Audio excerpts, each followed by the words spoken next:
Captain Sisko has Sigma-9 clearance. The text of the Costamogen is for Kai Wynn's eyes alone. And Colonel Kira gets a new uniform, and it looks sharp.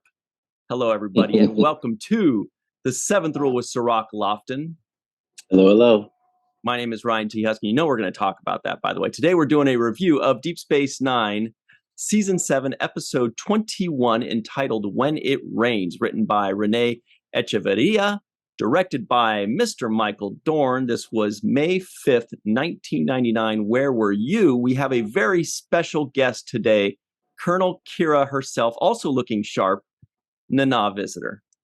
Hey, glad to be here. Oh, it's a pleasure to have you. It's so good having you. Always. We love having you.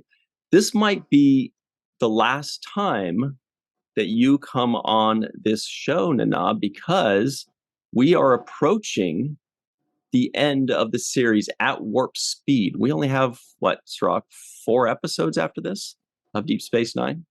I think 4 or 5. Yeah. Wow. How long did it take you to do the whole 7 years? It'll be almost 4 years. We took a little 6-week hiatus. So I guess it was about 3.5 years, which is what you would expect. Wow. Yeah, it was. It's been a real joy to watch your character, Nana, and your portrayal of Kira.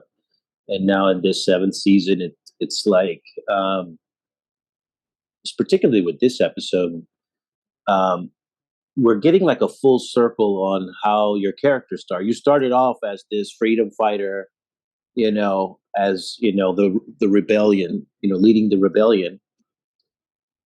You normalized yourself. You went through the emotions of processing of all the stuff that you did, and now it's like here at the end of this 7th season, it's like, oh, by the way, we need you to turn the old Kira back on and teach these guys how to, be fighters and how to, lead a resistance. Yeah. And I think that's a real crazy kind of arc for your character. And I just wanted you to maybe discuss a little bit about that.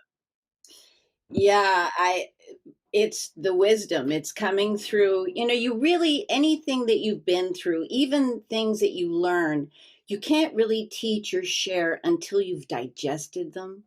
And that's information, that's trauma, whatever. You can't turn out and help until you've done that work.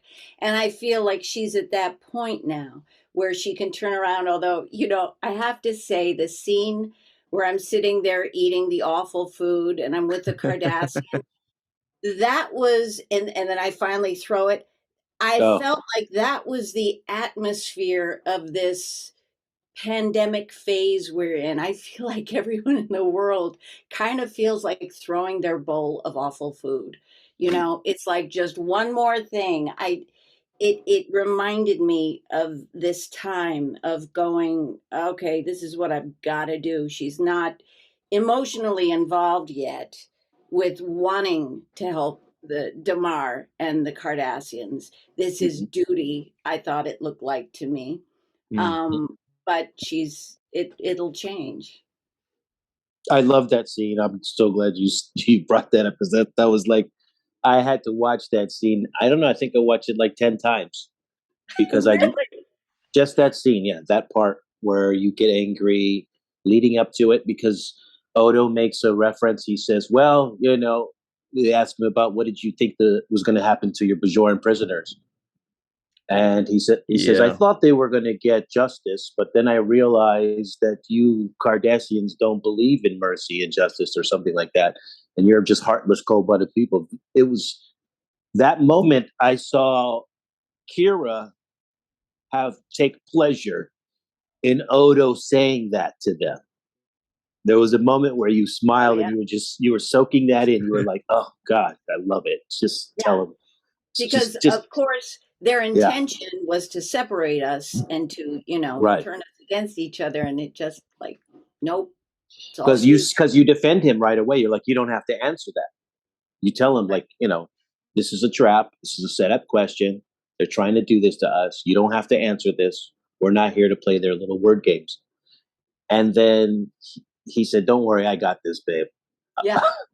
I'm gonna I'm gonna answer it." and I'm gonna put the mirror right back up on the Cardassians and how they've been treating Bajorans during the occupation, which was fantastic. I love the way you ate it up. Literally, while you were eating it up. Like it was amazing. And you smile and you kind of do one of these, yeah, that's my guy right there. And you kind of take a bite, and then this other character, this other Cardassian, I forgot his name. Ryan, you can help us out with that. Damar's kind of secondhand. Sakal, I think. Okay. Rasot. Yeah.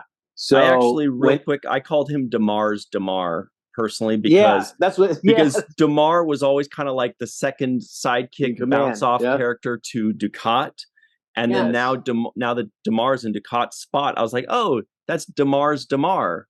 And then later on, there was a third guy that was talking to Damar's Damar to bounce. I was like, now that's Damar's Damar, but that's what it was. But anyway. He really every Cardassian needs a Damar. Yeah, he was good. He was good in that role because he gets under your skin, and he clearly hasn't let anything go. He still hates Bajorans, and you can taste that in the scene, and you can taste that as your character. But the moment when you get pissed off and throw that, I had to rewind that. I was like, don't piss Kira off, because I was like, I was thinking that plate must have got demolished. It was metal, but it must have got demolished the way you threw it. Yeah, I was like, and it was so real to me. I was like, oh shit, she's pissed, because my mom gets upset like that too. When she gets mad, she'll just blow up really quickly, out of like from 0 to 100 in like a millisecond, and that's how you were. You were just like, boom, like I'm done, and you get up. And this is the maturity that you've shown throughout the show, how you've grown. You don't react right away. You do realize there's more at hand. There's a bigger mission. And you actually get mad at Odo later on for saying, don't remind me of what's at stake. Like, I know what, I'm in control of myself. I know what's going on. And I thought that was just so amazing. But since we only have you for one segment, I really want to ask you this question. Ryan, I'm sorry I'm hogging up time, but I just been not at all. Not at all. Please. But so I realize as I'm watching this and through the course of the show that you essentially are the representation of the Bajoran people and Bajor. You bring Bajor to life. I see Bajor through your eyes, and I see the Bajorans essentially through your eyes. And your story makes me empathize with them because of how you told the story and how I see it through your character. And my question is, only few characters in Star Trek have been the introduction of an entire race of people and been the benchmark of that race, like Spock and the Vulcans, Worf and the Klingons, right? We see those people through that character. And I didn't really have to approach the scenes like that. What kind of responsibility, or what is your mindset when you're going in to basically be the window into an entire civilization, a whole race of people? Well, there is a responsibility, and responsibility is such an interesting thing for anyone who has been on a Star Trek series. I think we all feel it. Because we know these stories have lots of different kinds of importance. But because I never thought of it as Bajorans, but as entities that share these kinds of histories, because all over the world there are people who have had the issues that the Bajorans have had.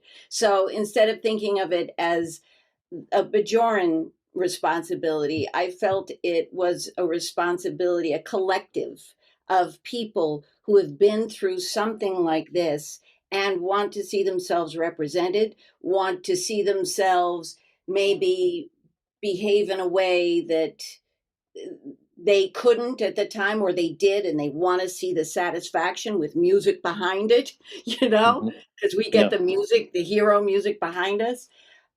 So I thought of it more as a collective rather than just a planet.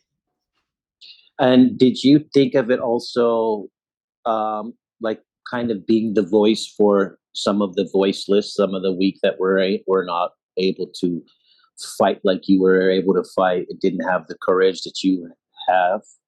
Definitely. I definitely saw it that way.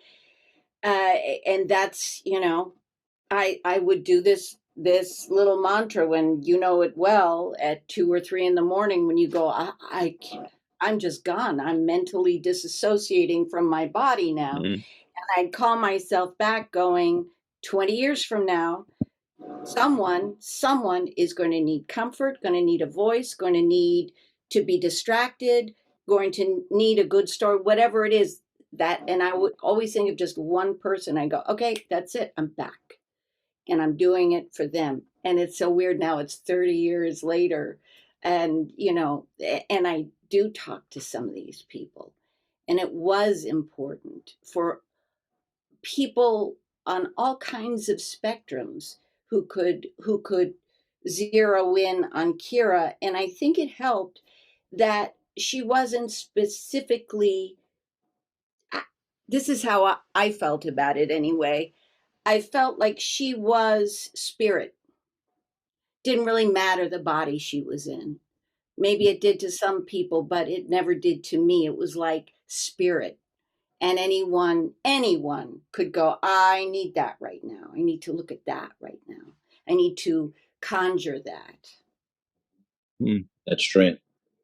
Um, one thing that you do, Nana, better than or as good as anybody I've ever seen is non-verbal reaction shots. Yeah.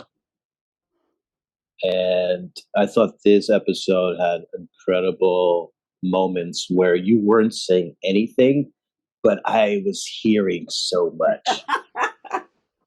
We And can do that, right? We can yes, do that. and As, you're amazing at doing that. And the moment I'm talking about is when Odo gets the news that he's got this disease that the Right. founders have, and Odo's like, all right, and he kind of wants to move on, and he turns, back to, and you're looking at him like, waiting for him to say something, and like, you're like, yeah, I could possibly lose you. And there was so many things flying through my head when I was like, wow, this look is, I had to rewind that about 10 times. Uh, because I thought, and Michael Dorn, to his credit, said, we need a close up on this, and gave you the close up also in that scene. So I also give him a shout out for that, for saying, I need a close up on a just on a reaction look. And I think you do that as well as anybody I've ever seen, because throughout the show, you have been giving us these looks that just say so much on your face. And I just want to make sure I give you credit for that. thank you, Cirroc. I love it. Appreciate that. Last night I watched the show again, and it hit me in a kind of way that when I came back from California and I saw Renee and he told me he was sick, it was that moment again. And it was also the way he told me was like, he was pissed that he was sick. So it was like all I could do was look at him, just like my character. And it was like, oh God, that's weird. I didn't even put that together until I saw that show again. Wow, I didn't even put it together until you just said that. And Yeah. what's crazy is there was a moment that did register with me when Odo sees his hand starting to flake, and he wants to cover it up and hide it from you, right? He doesn't want to share his sickness with everybody. He wants to be sick by himself. And Yep. Renee kind of did that with his problems. He wanted to do it by himself. He didn't want it to be a story of topic of discussion. Right. And he sure didn't want the emotion. And I knew I had to suck it all right back in at that moment and just be like, yeah, okay, what's next? And that's not what I was feeling at all. And the Kira moment was exactly that. It was weird. Wow. Yeah. Very, very amazing moments in this episode. I just, like I said, we see Bajor through your eyes. Then we get introduced into characters like Louise Fletcher playing Kai Wynn and all of the other, Bajoran characters. But the real essence of Bajor seems to resonate for me with Kira because of the principles that you stand on. And I think those principles, if I'm not mistaken, are those are the same kind of principles you live your life by, which is why I would think they resonate on screen so much. Yeah, I mean, and it's interesting, you play a character for 7 years, and some of it was I brought, some of it I learned from her. And I cultivated more and more by playing that kind of character and understanding what that feels like to walk on the earth like that. What does it feel like? It feels less complicated. It feels like you're not lying to yourself, and you're grounded in something that I think when you hit upon just simple truths in the world, in the universe, you just know it, and it's like, yep, there I am. That's and not that it would be the same thing for somebody else, but just a simple truth of me. It was I needed Kira's guidance. She was a mentor to me. Mm-hmm.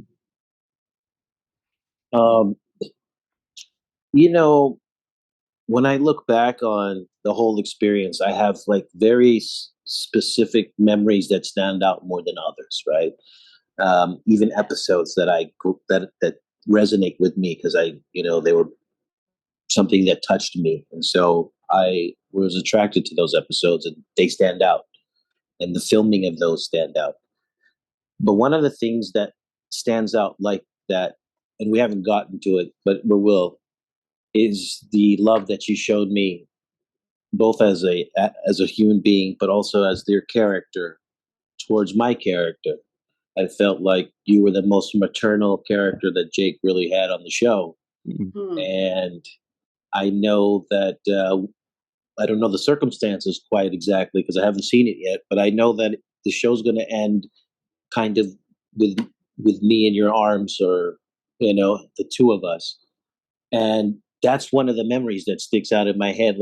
Out of everything that I can flash back, is the moment that we shared in those moments where you were embracing me as Jake and saying, "Don't worry, everything's going to be all right."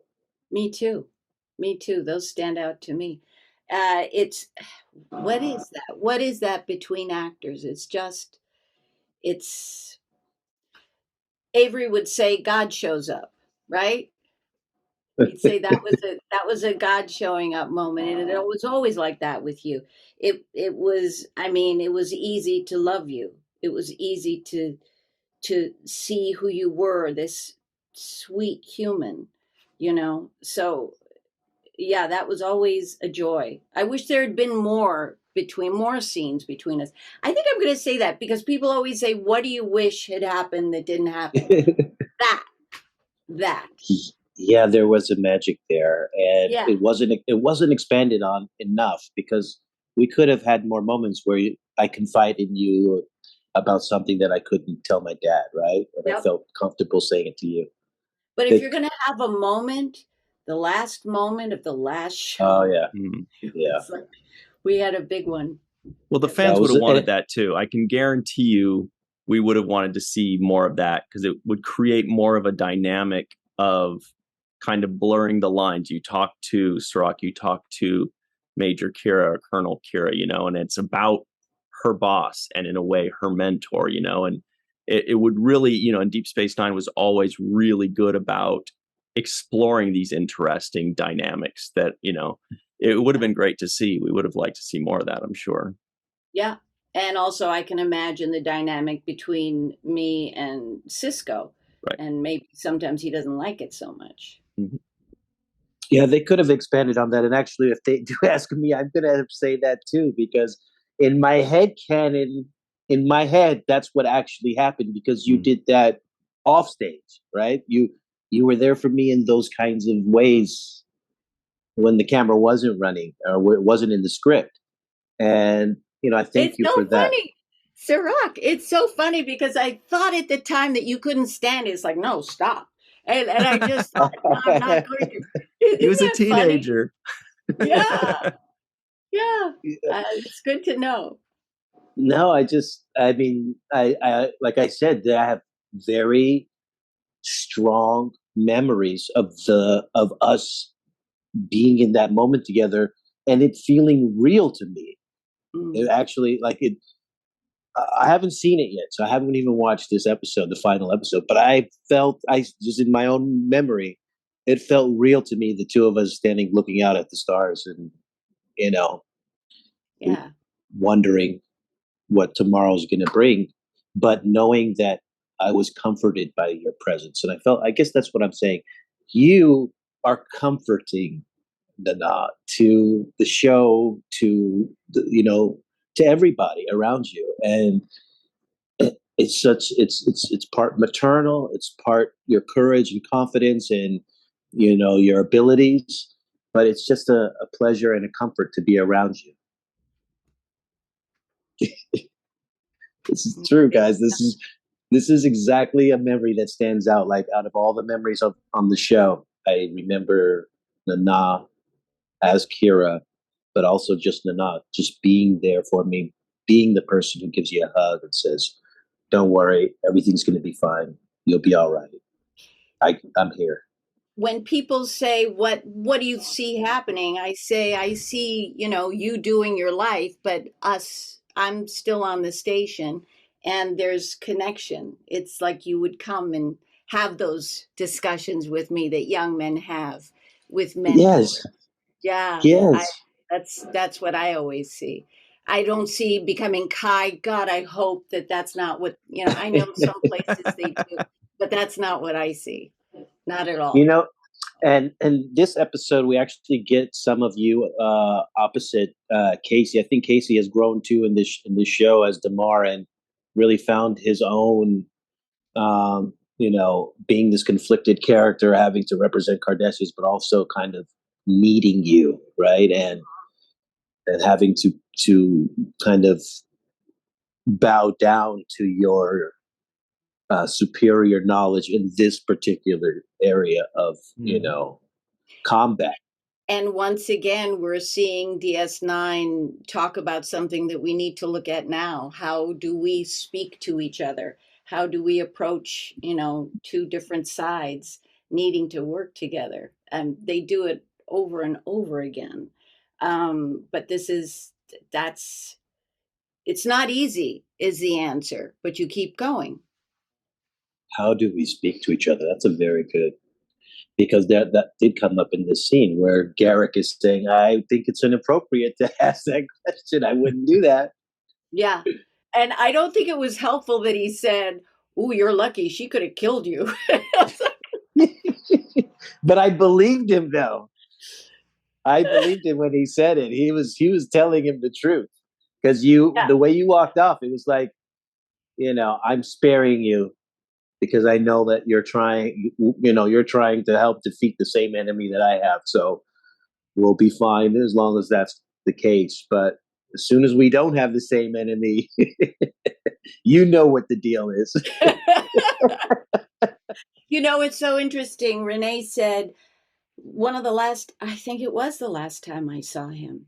He said, Kira and Damar should have ended up together. But as I think of it, Wow. I don't think that's right. I don't think that's right at all. It would have been too typical, too easy in so many ways. And I loved that she loved a shapeshifter, because Yeah. shapeshifting is such a good analogy for a lot of people these days.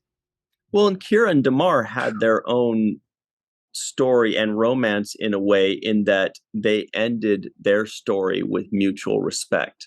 That was the arc. That was the love that they formed. That was the bond or the lesson that they learned. It's different than a marriage or something like that, but it certainly is just as powerful and poignant. And I think that was the point of it too. I agree. Yeah, I just feel like Kira would never, under any circumstances, ever end up with a Cardassian.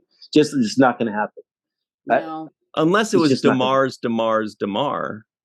That dude. By the way, that was Vaughn Armstrong, everybody. I immediately recognized. I was like, that's Vaughn.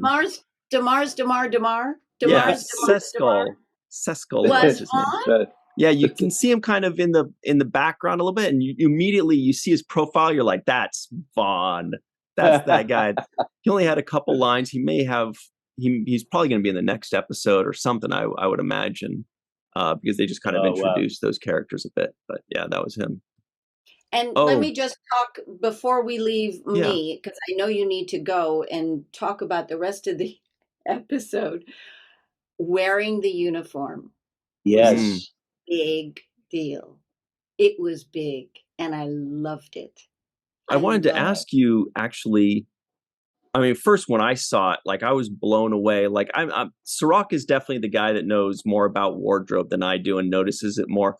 But I loved it. Like as soon as you showed up in that, you looked so great in it, amazing. And I wanted to know, like, if it gave you, and I know, actors allow the makeup to help them form their characters, or the wardrobe or a prop or something like that. Did it give you a slightly different feeling on how to portray the character, or was it just like a personal enjoyment and then, okay, back to work? You know what it was like? It was like, okay, this part of my brain doesn't have to work to X out the fact that I'm wearing stretch orange, because I knew the point of it. But once I'm wearing a uniform that the men are wearing too, I'm not thinking about any of that. It's not about how I look. It's not about being a woman or a female. It's just, what do I bring? And I felt so comfortable in that. Yeah. Oh, yeah. I never take thinking about it and going, oh no, okay, this is okay. But that's energy in your head, Anytime and now you were already there. And I was just, I look like everybody else. This is great. Mm-hmm. Yeah, I never thought about that. I guess to a certain extent, maybe Kira has felt objectified in some ways, and maybe this is part of that. Like, no, I'm just one of everybody else. I'm part of Starfleet. I represent Starfleet. I'm not. Yeah. You don't see me as Bajoran or this or that. I'm just a Starfleet officer. Yeah. And there's comfort in that. I can see that. There really was. But the outfit itself, I thought, looked stunning on you. And it was funny because Garrick was pretending as if he had tailored it or something. And I did notice that the tailoring was exceptionally good. I was like, the shoulders are fitting just right on her. I thought, that's what I was thinking to myself. Garrick's like, that's me. You're welcome. Yeah, that's me. Yeah, this is not a standard issue. This is a tailored issue. Yeah. Well, don't forget, anytime I've got in for a fitting, I put the outfit on and the costumer will say, okay, first of all, let's take the shoulder pads out. And it's like, I'm not wearing shoulder pads. Yeah. These are my shoulders. So right. I'm built like that. So it was like, it works.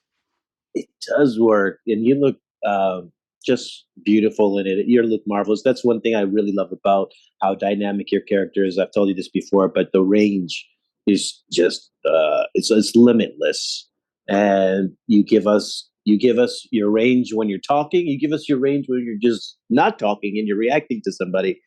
And I just can't get enough of watching you.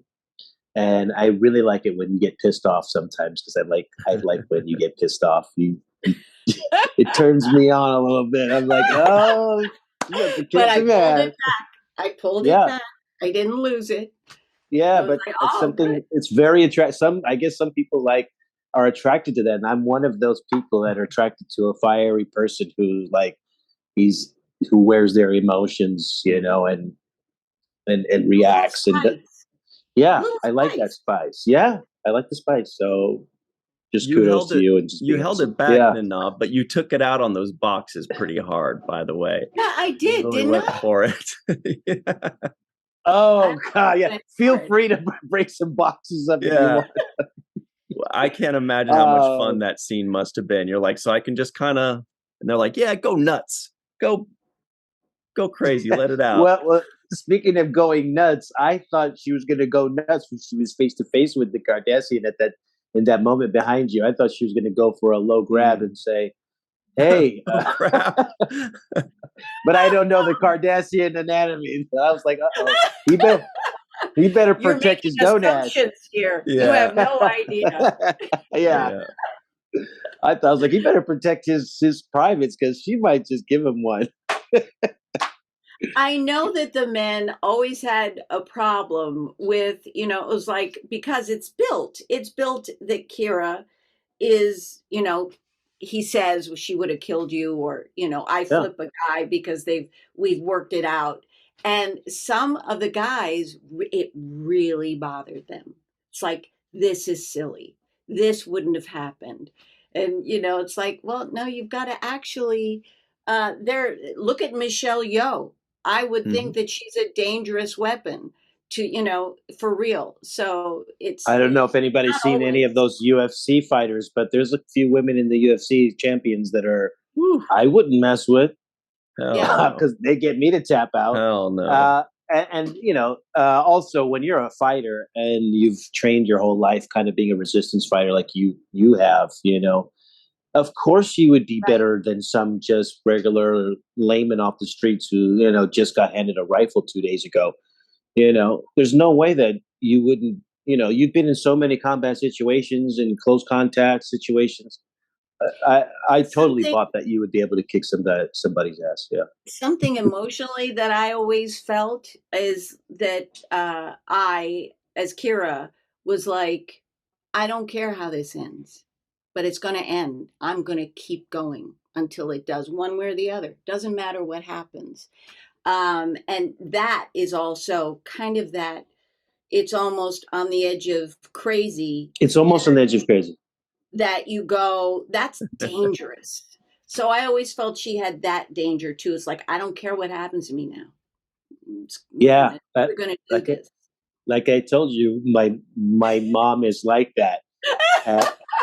And she's a firecracker. When she decides to explode, she'll disregard that it's like a guy that's 200 pounds or something. She'll just go blind and just like attack. And I'm like, she doesn't realize, she doesn't care. It doesn't matter. Once the threshold is crossed, it's like this kind of crazy blind rage. Yeah, and that's dangerous. And you got to pull her off with somebody. You got to literally pull her off with somebody because she's like attack mode. And that's how I feel like, Kira doesn't play. She's like, I will go down. You might take me out, but you're going to get the fight of your life on your hands. So good luck. Yeah. Definitely.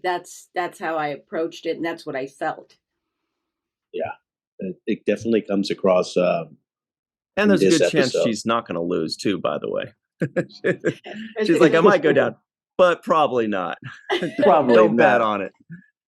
Yeah, but it's the reckless abandon that you attack it with. It's just the fearlessness of not being afraid to. You don't process whether you're going to win or lose. Yeah. It's not even about that. It's just like, this is what I have to do now. That's what I got out of Kira. She's like, I have to do this now. They're like, I don't know what else is going to happen, but you guys go. This is what I have to do. I feel like if we're going to analyze it, what makes it dangerous is someone has made a decision and turned off their mind. And now it's dangerous, but also if we're just thinking of intentions or goals, it makes it very powerful because it's like, now I'm not going to use my brain going, wait, should I? What's going on? Is this too much? You're all in. It's more effective. Yeah. It sure is. Well, guys, we do have to run to our break real quick. We're going to talk about what a sweetie Damar is for leaving a cooling unit all ready for them. He had it prepared for you guys. What a giver. He's such a good guy. But Nana, this has been so great. We really appreciate that you've always found the time to jump on our show and share all of your thoughts and your memories with us. You portrayed one of the most iconic characters in the history of television. And we really appreciate you, Nana. So thank you so much. It's been a joy to be with you both. Thank you so much for being so kind and welcoming. Always. Mm-hmm. We love you, Nana. We love Kira. And, Kira Nerys forever. She's just badass. Colonel. That's Colonel now. Oh, yeah. Colonel Kira Nerys. That's right. All right. So everybody stick around. Thank you to Nana. And we will see you on the other side on the 7th Rule. Love you, Cirroc. Hello, everybody. Welcome back to the 7th Rule with Cirroc Lofton. Hello. We are still basking in the afterglow of getting to talk with Nana Visitor. What a great time. She's amazing. Okay, very quickly, here are the trivioids of the day. The Klingon ships are outnumbered by the Dominion 20-1. Kira is the stuff in a Cardassian Oreo. That was like on the, all right. when she had Damar and Garrick, and she was maybe that doesn't. Right. It sounded like it worked. It sounded better than a sandwich. We'll edit that out, ladies and gentlemen. No, it's stuff. Like the stuff, the white. It's very difficult to keep a supply of synthetic organs on hand in a battlefield situation. You never know how many livers you're going to need or how many hearts. Bashir needs to borrow a cup of Odo. The text of the Coast emoji is for Kai Wynn's eyes alone. Colonel Kira gets a new uniform and it looks sharp. Gowron wants to get drunk. What else is new? And Captain Sisko has Sigma 9 clearance. Yeah. So nobody likes Oreos anymore, huh? I just thought I was you have the cookie, cookie, and then the double stuff, And it was Cardassian, whatever. Mr. Big Stuff. Ooh, who do you think you are? Mr. Big Stuff. But yeah, okay, but seriously, I did want to ask you lastly on Kira, what did you think of that uniform? Like right when she popped on the uniform, did you think, wow, that looks awesome? Or did you think it's going to take a little getting used to? I'm used to her in the other outfit. I thought both at the same time. I thought it looks awesome because it looked really great on her. But I also thought, what the hell? Her Bajoran outfit's gonna piss them off, and not her face, not the fact that she's Bajoran. Yeah, that to me was kind of, that was a little bit weird for me. So yeah, it was to please these guys, she's got to wear this. It just was a little bit too much. But I did like her in the uniform, and for the points that she mentioned, which I didn't consider, just about kind of identity wise and what it meant to her to feel more a part of the the group with the uniform. I felt like that makes sense to me. I didn't really reflect on it that way. Yeah, and it also makes sense in the way for me that you do 7 years on a Star Trek show and you never wore the official Star Trek outfit. That would kind of, sit uneasily with me if I didn't get that chance. So I think that she deserves that opportunity. Yeah, no matter how much you like whatever you are wearing, you can't help but think, well, it would also be cool to wear what everybody else is wearing and not kind of be the other. Like the outsider gives you that strength, but it's also nice to, getting invited into that other club or whatever. And Odo, when I had forgotten when they're like, oh, he needs to change too. And I was like, wait, I don't remember him in a Starfleet uniform. And then they changed him into what he wore during the occupation. I was like, okay, that's that's going deep right there, because then even what was it they called him? The thing that really set off Kira was when they called Odo a collaborator, because she said, we need to know who the collaborators are, and we will kill the collaborators. And that all makes sense, because she said, look, as soon as the Dominion finds out that you won't kill other Cardassians, they're going to put a Cardassian inside of every base, so you won't attack them. And so, yeah, you got to kill the collaborators. And then they made the point, kind of like, well, the guy you're in love with here is a collaborator, or was, and whew, she saw red there, because that was kind of like I was like, yeah, that is a good point. That would piss me off too.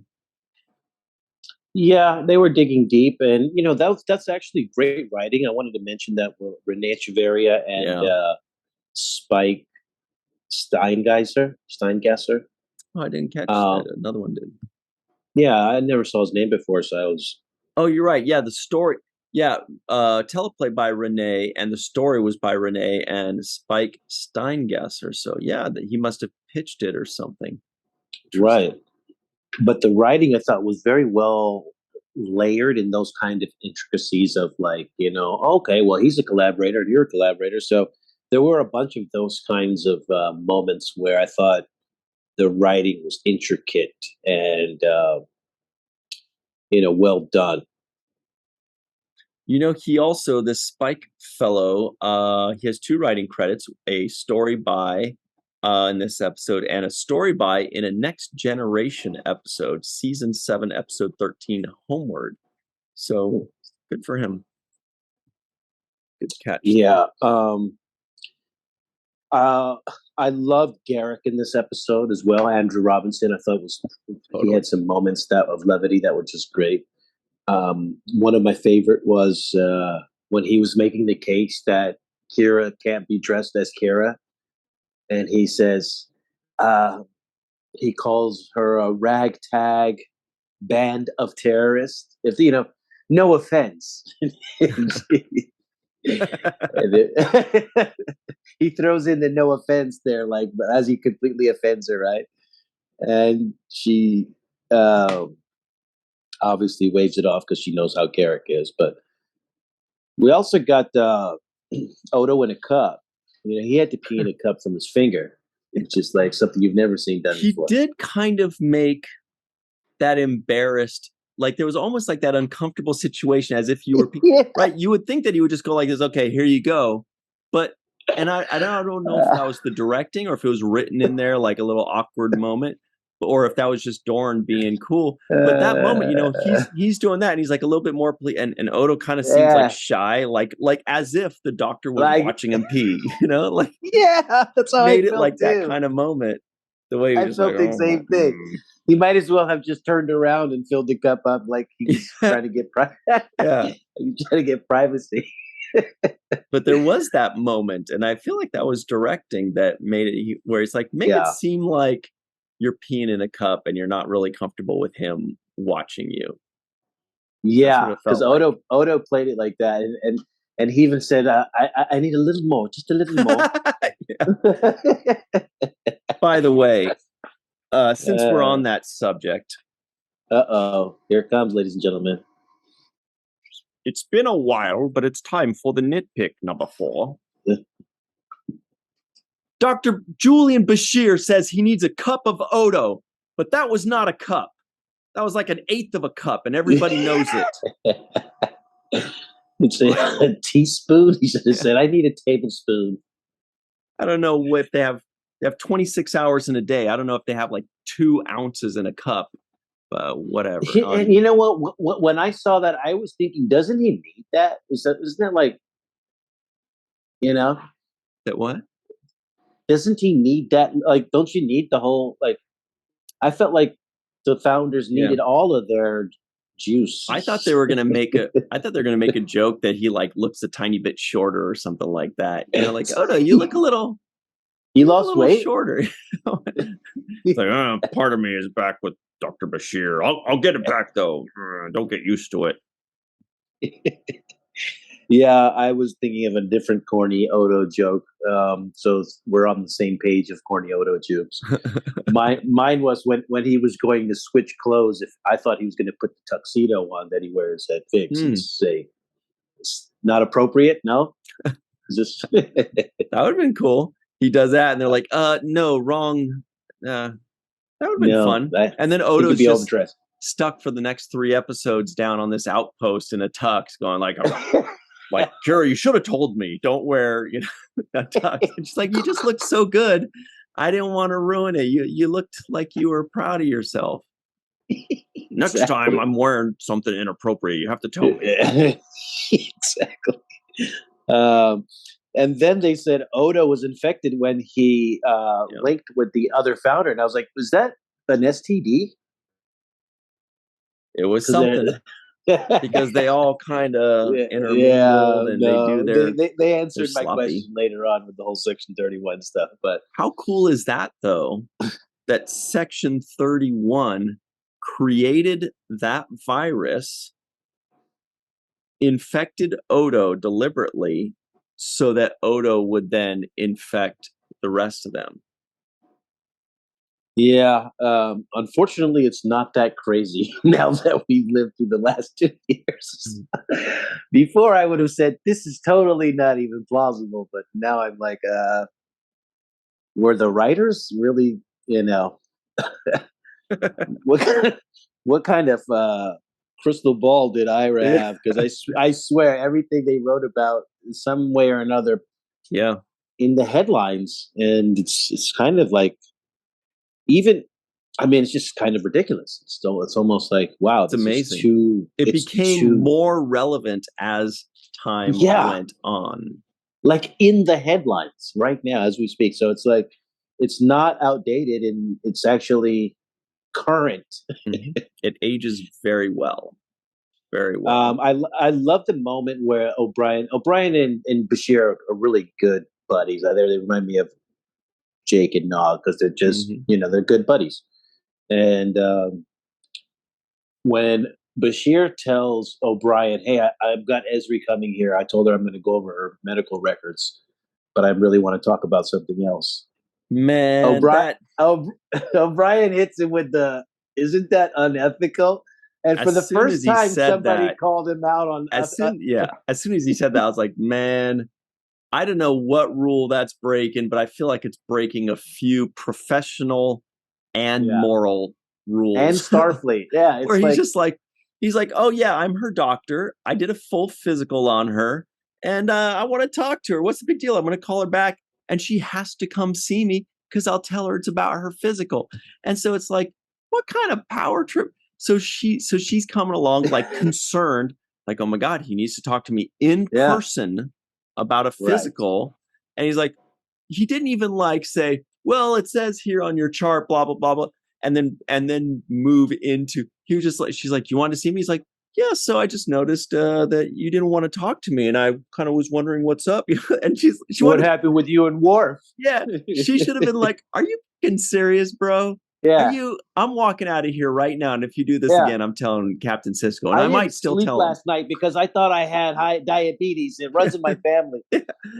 Something like that, Yeah, high blood pressure, man. Next time, if you want to talk to me, you talk to me like every other adult. And you just go find me a Quarks or whatever it is. But don't say you found a lump in my breast and call me in your office and then ask me about, That was such first season Bashir. That was a first season Bashir move. Which is why they said unethical, which is I'm like, finally somebody who's called. How many times has he done some unethical stuff? Kind of a few times that would break not only the code of conduct of just being a physician, which is like this very, strict code of conduct that you swear your allegiance to, but also just morally, but also morally. And I'm sure the Federation has also workplace sexual harassment type policies. Totally. So he's crossing all lines, all spectrum of just inappropriateness in this show, which is hilarious to me. Yeah, can you imagine Captain Sisko being like, Major Kira, come to my office immediately.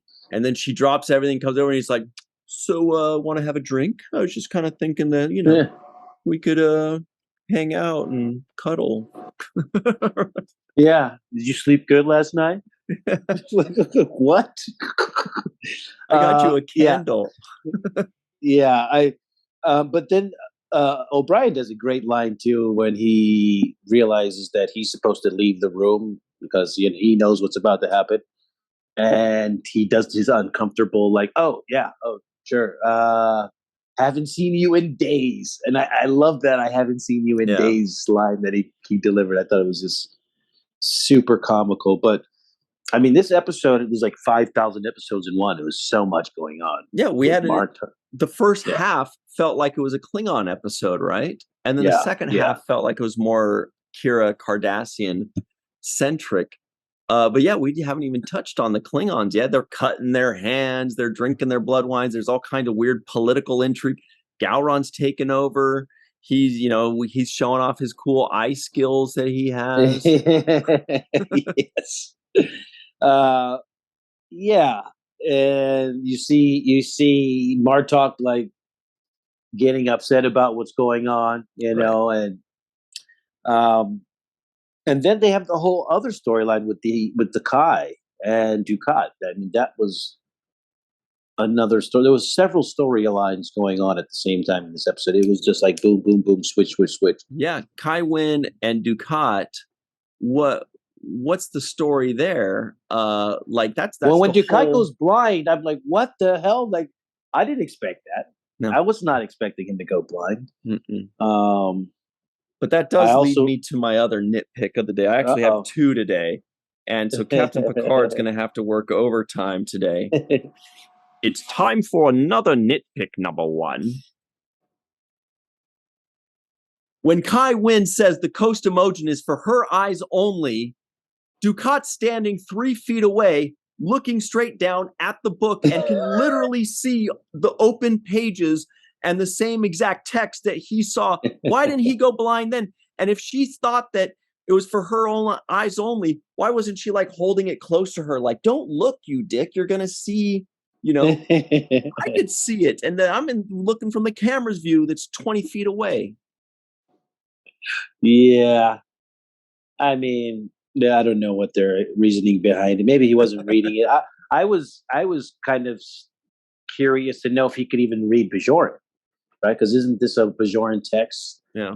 I wouldn't expect that he would be able to read Bajoran or not, and even less ancient Bajoran text. That's just my guess, but still really cool. That's what's really in my powerful. Yeah, right. Like very powerful. Yeah, because I would have thought that he would go blind, and then by the end of the episode, Bashir's fixing his eyes. But no, they're like, he's blind. Like that's pretty powerful. He's blind, and not only is he blind, but Kai puts him out on the street as to be a blind beggar, and tries to upsell him on it. Like the Bajoran. She's like, oh no, you'll be the hit of the town. Everybody will love the Bajoran people are so nice. They'll be so generous, especially to a blind beggar like you. Yeah, you'll love it. You'll love it. You'll like the way you look. I guarantee it. Yeah, I guarantee it. That's when I say, gosh, Kai is even colder than Dukat. Mm-hmm. Like he's pretty much the most cynical cutthroat character there is in the world. But deep down, Dukat's an angel. He's a sweetie, and Kai Wynn is she's mean. Well, he clearly was voted the best villain, in Star Trek history, television history, and I think there's in the 2022 Lappy Awards, the first and only Star Trek Awards show. He was voted number 1 best villain. But I think they meant like the most beloved villain, right? Oh yeah, I'm sure. I think he had a great line when he said to her, "Well done. I almost believed you myself." And he goes into that, right? And then he says, "I thought my place was in your bed." I was like, this guy. He's pushing it, man. He just keeps taking more, man. Oh, man. Who gave this guy some Cardassian Viagra? Because he is just ready to go. I don't know how he's excited for her, but if he saw what Bashir did with Ezri, he would have taken notes. He'd be like, "Oh, that's good. And let me just. Oh, you could call people in like that. Maybe I'll be a doctor." Yeah, maybe I'll be a doctor. We did tell Nana that her facial reaction looks are just so amazing. I know that you saw that as well. I was just really watching her, even when she's not speaking. When Odo was talking, looking at her face, it made me think of. I think was it Casey that said half of the acting is reacting. It was somebody else that we interviewed, and it brought that back to mind when I was watching her perform. I was like, wow. In that same scene, the way Kira reacted to the news of Odo, Renee Auberge-Noir also had a really good nonverbal reaction at the end there. And I noticed as well, first she had her reaction and he was just kind of like making her think, well, back to work, back to normal. But then with his eyes, he kind of like looks off and he portrays his thoughts just in his eyes, that he's not really looking at the console for a second. He kind of like looks away and processes what he just heard. So he plays cool. He just does the thing. But then when he's like done that, once that's over, then he processes and he's showing us that. So that was really well done, I thought. Yes. We do have to hop over to the free-for-all. We'll be talking about this a lot more, I'll just bet. Let's give a very special thanks to a few people. And by a few, I mean a grip, because that's kind of an immeasurable amount. Grip. Homer Frizzell, Dr. Marie Segal, Eve England out in Wales, Yvette Blackmon-Tom, Carmen, a.k.a. Skillet, Timothy Baum, TJ, Jackson-Bey out in Missouri, Bill, Victor Arucan. Arucan. Hell yeah. Titus Mohler, Darlena Marie, John Mann, Dr. Mohamed Noor, Tierney C. Dieckmann, Anna Post, Rex A. Wood, Anil O. Palat, Erica Strom, Joe Balsarati, Mike Gu, DQ, Neil Akasaka, Justine Norton Kurtzen, Dr. Stephanie Baker, Carrie Schwent, Faith Howell, Edward Foltz, Radek Orszewski out in Southwest Poland, everybody knows, Henry Unger Mai, live from Tokyo, and of course, Dr. Susan V. to the Gruner. Let's see half these people right now over on the free-for-all.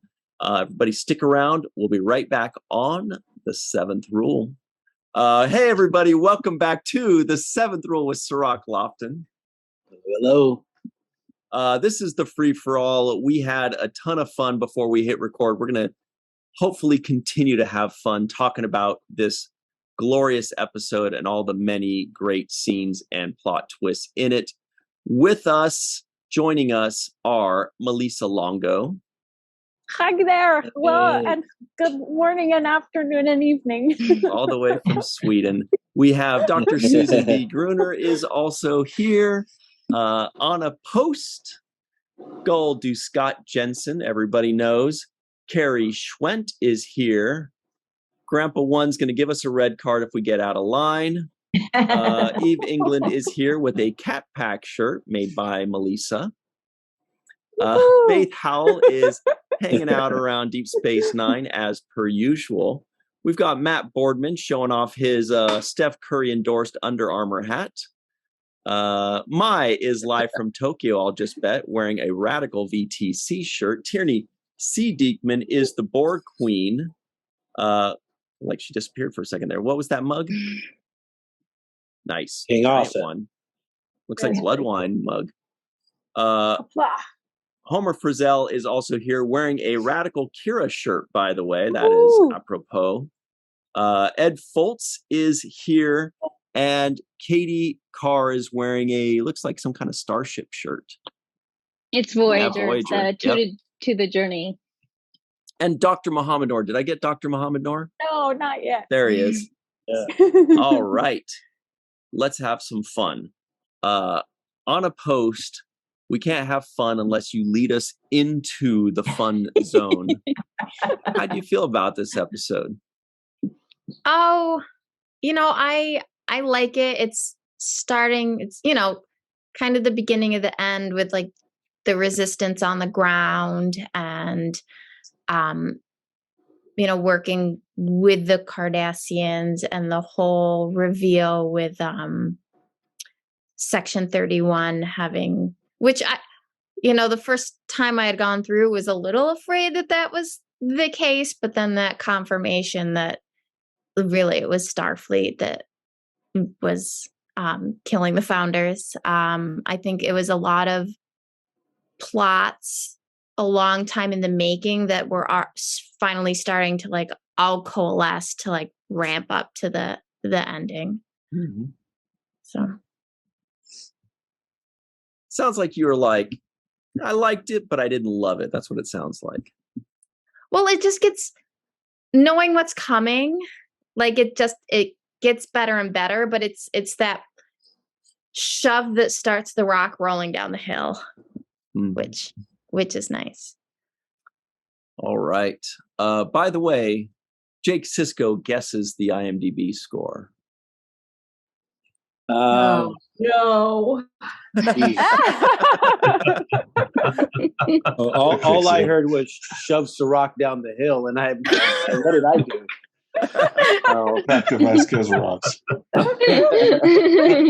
my hearing's off. But no, I love this episode. I thought it was just packed with a lot of stuff. It's hard to grade these kind of last couple episodes on the individual level because they're so intertwined.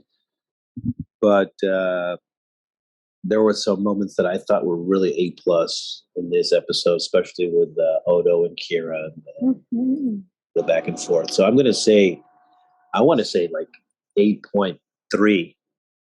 I knew it. Does anybody else have any guesses that don't already know what it got on IMDb? I think that's a fair score, though. I think people might not have liked this one because it is the setting up episode, so I think it might be lower. 7.8. Yeah, I was thinking 7.6. 7.8, 7.9. Wow. I like it, but I think, if you're just switching that on, and for people who might have just been watching that as a random episode, they'd be thinking, I have no clue what's going on. Survey says 8.1. Oh, 8.1. You guys were all right around it. So yeah, very good. And also, we forgot to mention the non-appearance mentions of the day. I heard 3. Did you guys catch them? who I got? Dr. Moore. Dr. Moore was one. right. Zial was 2. Zial. Yes, very good. So back. So he's Who? with the The promise. female Sobek, founder. wasn't it? Wasn't Sobek they mentioned as well? Who's that? Yeah. Yep. Is it The guy Sobek? she just- The guy they Or murdered Sabal. last week. Yeah. Oh, what's his name? Yes, Soldor, Soldor. that's the it, third Soldor, one. yeah. Yeah, right, Soldor. right. That's Okay. it, sorry. And Like the, Isildur's heir, right? and the female founder. Was she mentioned? I didn't know. I didn't catch that one. Not Yeah, by when they name, but talk she doesn't about have a Odo name. linking. But she did link with Odo. No, you're right. Very good. Oh, Yeah. right. All right, cool. Good stuff. All right. Dr. Susan V. Gruner, it's your turn. Sorry that we kind of stuttered off for a second there. Did you love this episode? Yeah, it's bittersweet because we know what's coming. We know it's coming to an end. I watched it yesterday and I watched it again today, and only halfway through at this point. But again, I sound like a broken record. I'm amazed at how it's like they're real people. I mean, I know it's television, I know they're actors, but they play the part so well. And Deep Space Nine, the writers are so great at changing the way you feel about a character. Mm-hmm. A character starts out one way and ends up literally 180 degrees in the opposite direction. And I think it's great the way they're tying everything up. I loved it. I love to hate Gul Dukat. I love that he gets to be blind and that Kaiwin throws him out. And there's an ironic thing.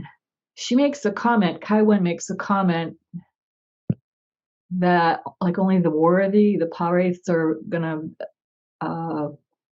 be in touch with only the worthy. I thought that was kind of, I don't want to give away any spoilers, but considering how we know it ends, kind of interesting. Definitely. Ends up happening. And I think that's awesome With that you her. said turn it around 180 degrees, because Cirroc might remember 25 years ago when Jason Kidd got drafted to, I think it was the Dallas Mavericks, who are perennial losers. He said, well, I'm going to turn this franchise around 360 degrees. Wow. That's kind of the problem, bro. Anyway. Great. We'll be right back where we started. Yeah. We Melissa, discussed He wasn't before. wrong. Can I ask a question, Yeah. Cirroc? What did they use for the goo in the cup? What was that? Was it honey or syrup, or what is? Oh, I don't know. Eve is my guess for that. Eve knows. It's some sort of cleaning product. It's some sort of oil. I think it's in the companion. It's this. It does look like that. It's a sort of very old school cleaning product that you guys have in America. We don't have it here. Murphy's oil soap. Yeah. Yes, that's it. Yes. Whoa. Yes. Kidding. I have some of that thought right about that. I now. thought it was like syrup or something. That's what Odo's made up of? Murphy? Yeah. cleaning Must product. smell real That's good. good. I got a Murph. little Odo over here somewhere.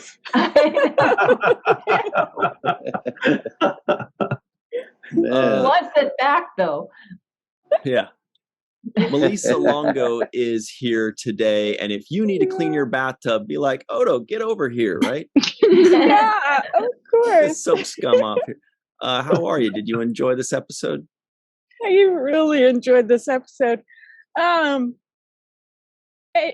it's weird to say I enjoyed it, but I really liked how they did a lot of the parts, particularly the scenes with Odo and Kira.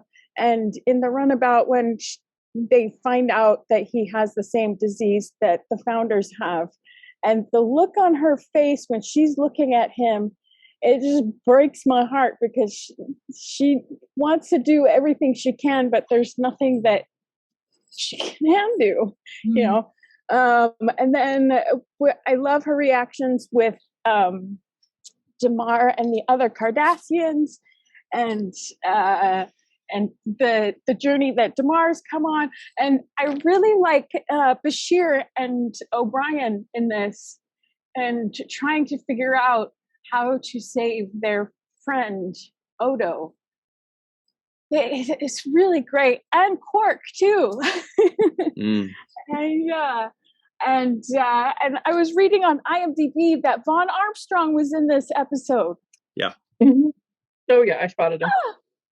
I didn't realize that. He was the third Cardassian guy. I don't even know if he said much. Just one or two lines. I never looked past the second. Two's plenty. That's enough for Isn't me. that him over your shoulder, Ryan? Yeah. Yep. In the back? Yep, that's Yeah, him so- right there. Oh, sorry, I was pointing at it with my cursor, but you can't see that. Yeah, that's the guy. And then last but not least, Kai Wynn, what a bitch. What? Since when? Whoa. She set She's you off. worse than Ducat. Shots fired. Yeah, she is worse than Ducat. Let's put him out on the street blind and helpless, you know. Yeah, well, they both deserve that fate, kind of. I get that, but I mean, he brought her to the paw wraiths and all this power that she's about to inherit, and then she's just gonna kick him to the curb. Come on. Rude. Blind. Politics. Rude. Yes. Ungrateful. Yeah, well. Yes, I do. You shall see how worthy she is. No. All right. Gosh. Well, let's talk a little bit more about basketball. And Golden Scott Jensen's wearing the Chicago Bulls hat. That's enough basketball. What do you think of this episode? I do love it. Like everybody was saying, it is kind of sad that it's building up towards an inevitable wrap up. But I love the groups of duos that we had throughout this with O'Brien and Bashir and Kira Odo, Kira Garrick is probably my favorite combination ever. My two favorite characters on the show. And it just made me think about how much I wish I could get a Lower Decks-esque comedy show sitcom out of just during this resistance on Cardassia. How absolutely ridiculous that these characters interacting with each other could be, like breaking down their air conditioners and stuff like that. And it was great all around. Anything with Kira in that uniform, killed it. Yeah, killed it. So yeah, definitely. I think that rating was probably a little low, but I like to see how everybody would rate it this entire block altogether. See where that would go. Totally. Individual breakdowns. Mm-hmm. I'll rate it a 10. I'll agree with Sue. So they're all 10s. All right. You know who else we rate a 10? Dr. Mohamed Noor is here. Do you love this episode, or were you like nitpicking it to death? I was like, meh. No, just kidding. That was not me. No, actually, I enjoyed it quite a bit. It's funny because it's almost hard to describe it as an episode, right? Because it's really just like right in the middle of the story. I mean, there's so much that's been building, and this was great in terms of adding now this whole Odo disease element, adding the Dukat blind element, but it's really beyond those pieces. It's kind of just the story continues here, and we're just kind of dropping it in the middle and watching a bit of it and dropping out. But yeah, it was fantastic. I mean, I feel like I agree with everything that folks had said before. I was going to comment similar to Melissa that, wow, Kai Wynn. I mean, she's good at making you hate her, but it wasn't just it wasn't even just throwing Dukat out on the street, but the just blatant lying about Sobol or whatever his name is. Like just totally blatant without any hesitation. Whatever, ends justify the means. The ends are what I want. Power. So yeah, and then has the nerve to say, "You have the blood of my people on your hands." Well, so do you. literally on her hands. Still there. No, that's true. I don't have anything to add. We got a lot. Yeah, speaking of that, I was wondering, like, she's not concerned that Dukat's gonna like rat her out for. Oh yeah. Well, you know what I mean? If anybody scans him and sees he's a Cardassian, then she can just say, "Oh, he's lying," and they'll totally believe her. So that's probably what she's thinking. Okay. But yeah, it's a good point, Cirroc. Yeah, that's well thought out. Yeah, you're a good point too. Mm-hmm. I feel like Mohammed's like Jay Billis over there on the sidelines with his Duke logo and everything going here. Yes. Excellent. All right. Eve England is here as well. She is Gul Dukat's #1 fan. She has dethroned me. But how do you feel about this episode? It's such a great sort of setting up. It's like I think Mohammed said, it is a strange episode because it kind of is very much a sort of placeholder and it's kind of pathway to the next few episodes. But I think my biggest observation for this really was how this was one of those really rare episodes, which is everyone but O'Brien suffers. Because in this episode, we have O'Brien lounging around, drinking tea in the Replomat. We have him in sickbay on one of the beds, just all, laying out there gossiping with Bashir. While you have Odo, he's got the Founder's Plague. You've got Dukat, who's gone blind. Kira's having to work with the Cardassians. And I just thought it was just a nice, refreshing episode where O'Brien just seemed to be having a good time for once. So I thought that was really refreshing. And that just cracked me up. And I agree with Melissa. I think it was Melissa said that it was just nice to see O'Brien and Bashir together. And it just made me laugh when Bashir, his response to when O'Brien says, isn't that unethical or something? He goes, well, about the speaking to Ezri about using the excuse that he needs to speak to her about her results, just to speak about his feelings for her, etc. So I just thought that was classic Bashir. And then the final point I just want to make, I just thought the music was really great again in this episode. I know we've talked about that throughout the last few seasons, but I thought it was really cinematic all the way through, and you had that building of tension. There was one scene where you had sort of like Terminator music sort of beat in the background, which was kind of building up to that tension as well. And it is bittersweet, isn't it? Because it's so good, but you're thinking, oh no, this is almost the end. So you kind of have that sort of gut-wrenching feeling watching it, thinking there's not many of these left, which is incredibly sad. Yeah, everybody's suffering except for O'Brien. That was a good point, including Ezri. The hell was that? That was rude. Grandpa One is here hanging out, #1 Pacers fan. How do you feel about this episode today? Well, I would love to tell you, but once again, I watched the wrong damn episode. Which one did you see? Oh, Classic Tim. I watched I watched the previous one. Pretty good one too. Yeah, it actually had a higher IMDb rating, but I mean, I do remember. So I have seen this episode, but I can't remember very many specifics. So I apologize. I had stuff ready for last week's episode. What were your impressions of last week's episode, since we missed out on them last week? I'll bring up two things that cracked me up. One, at the very beginning, Bashir didn't get his welcome back hug. Yeah. He got ghosted. He had his arms out, and she just kind of started talking to somebody else. And then how much of a jerk Sisko was about the kitchen. It took me 4 months to grow those peppers. Yeah. He was really a jerk, but I promise next week I will watch the correct episode. Or just watch this episode next week.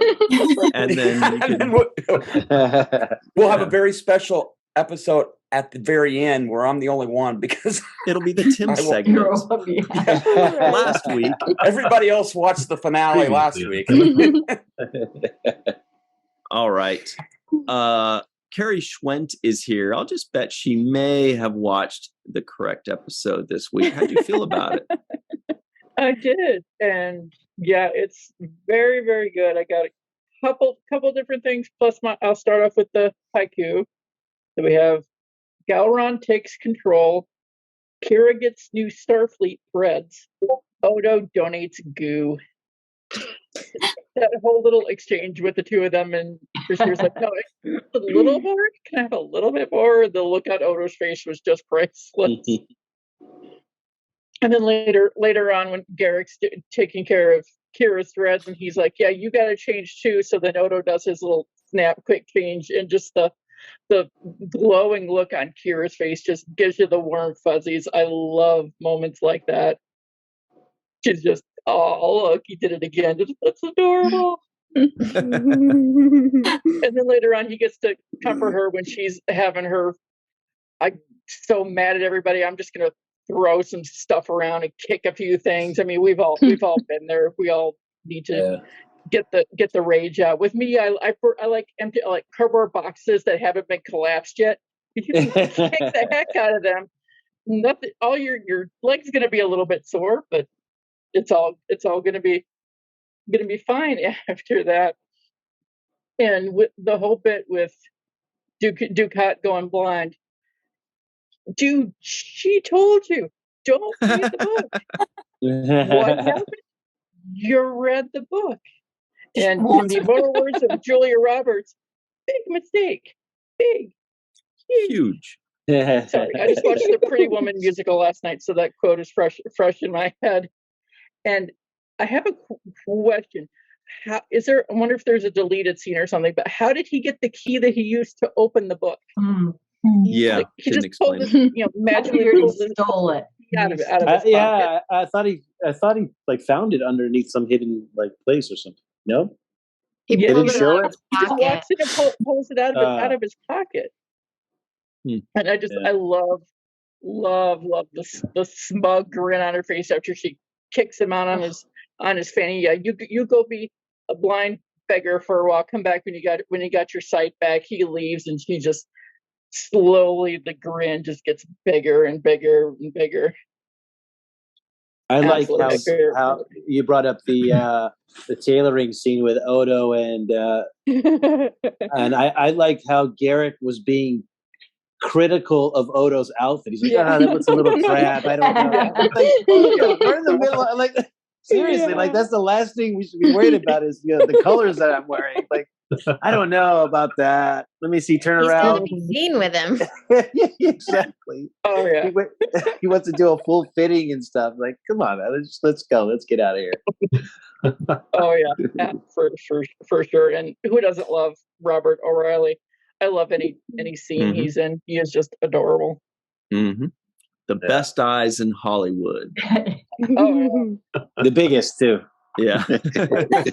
Even when he's not in that makeup, that episode of Dr. Quinn that he did, I knew immediately it was him the second I saw his eyes. Or when he did Bada Bing, Bada Bang. Yeah. Yeah. Oh yeah. All right. Speaking of Bada Bing, Bada Bang, Mai is live from Tokyo. What's up, Mai? It's like 5 a.m. there, by the way. Yeah, it's ridiculously early. The sun's coming up. Land of the Rising Sun, right? Fantastic energy episode. I love this one. I thought it was so fun. Lots of shows of individual strength and determination by at least 5 of the characters within the first 15 minutes or so. You had Kira, and this is for Grandpa One, this comment comes, Damar, Garrick, should be an interesting mission, and then militarily, professionally gets on with it. She steps up and does her job, which I liked, and I thought of you at that time when I was watching that. Garrick, he's staring down at nobody in particular with those really, not quite Gowron eyes, but pretty good. Damar is concerned that his men will see her uniform as an affront. We Cardassians are a proud people. Losing Bajor to a ragtag band of terrorists, no offense, was a humiliation. He was just killing it with line after line after line this episode. Sisko came out with a good one. Ross is like, well, we'll have to find somebody else to head up the mission. No, sir. Colonel Kira is the best person for the job. I like that. That was really a great one. And then we've talked about Odo in the runabout, but not from Kira's perspective, but from his. When she says, we have to take you back to the station, his eyes are sharp and focused. He's got this gritty look on his face like, no, we have a mission to accomplish. I intend to see it through. That was great. And then Tywin, that's not a great name. We got to give her a new name. Let's call her Adami Dearest. Very good.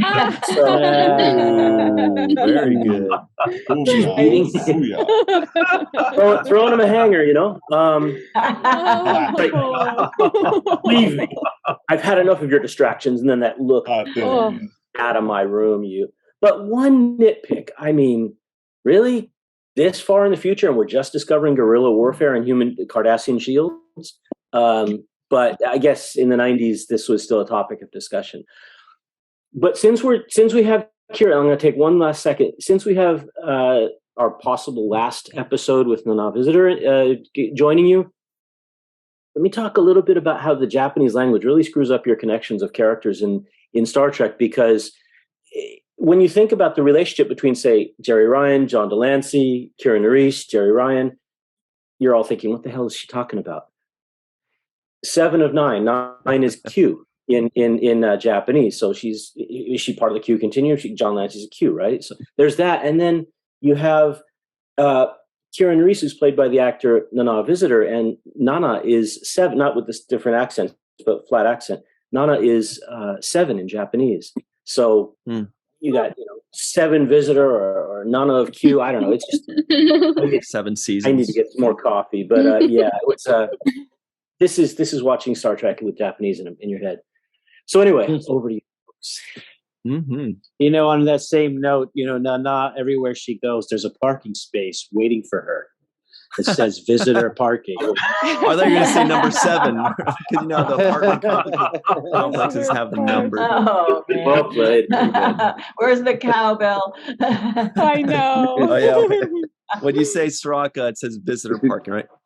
Yeah, that's all I got. There it is. Thank you. All right. Somebody's pissed off and annoyed by all these dumb jokes, and it's Homer Frizzell. He's going to whip us back into shape. No jokes allowed. Here we go. What's up, Homer? Hi.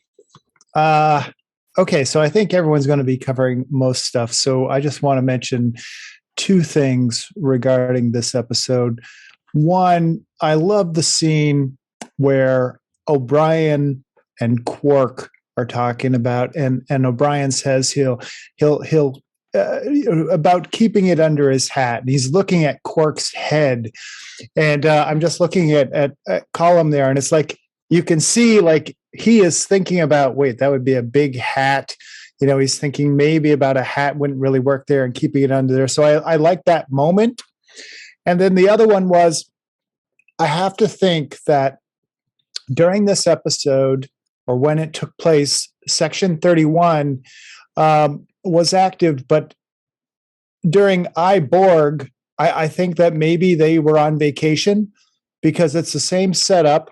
You have Hugh, but they don't get involved, and Picard does his thing or doesn't do his thing. So I was just thinking about that. I know, of course, Section 31 wasn't really used at that time. So that's all I have from here. While you're saying that, I was looking for a picture of Quark and Take Me Out to the Holosuite with his gigantic baseball cap, but I huge. couldn't find it. Saw a good one of Rom, but camping out underneath that thing. It is gigantic. All right, you know who else looks great in a baseball hat? It's Tierney C. Dieckmann. She's not wearing one, but trust us, she does. How do you feel about this episode? Oh God, I thought last week's episode was kind of another segue in betweener sort of episode, and wow, this one, I forgot that this ends with like a hard cut, just not quite mid-sentence, but just ends. Mm-hmm. I was watching and I just sort of expected the story to keep going, and it's like credits. Wow, okay, I guess we're stopping here. But this, I enjoy this one a lot more than last week's, and I know last week's is higher rated on IMDb, etc., and has some really great points there. But this one, I don't know, I enjoyed it a lot more. It begins that great dynamic with Kira, Odo, Garrick, Damar, that I love that. I think that's my favorite part of this ending arc, because I have to admit to myself, I don't like the ending arc. I just don't. I've really thought about it, and it's not just because the show is ending.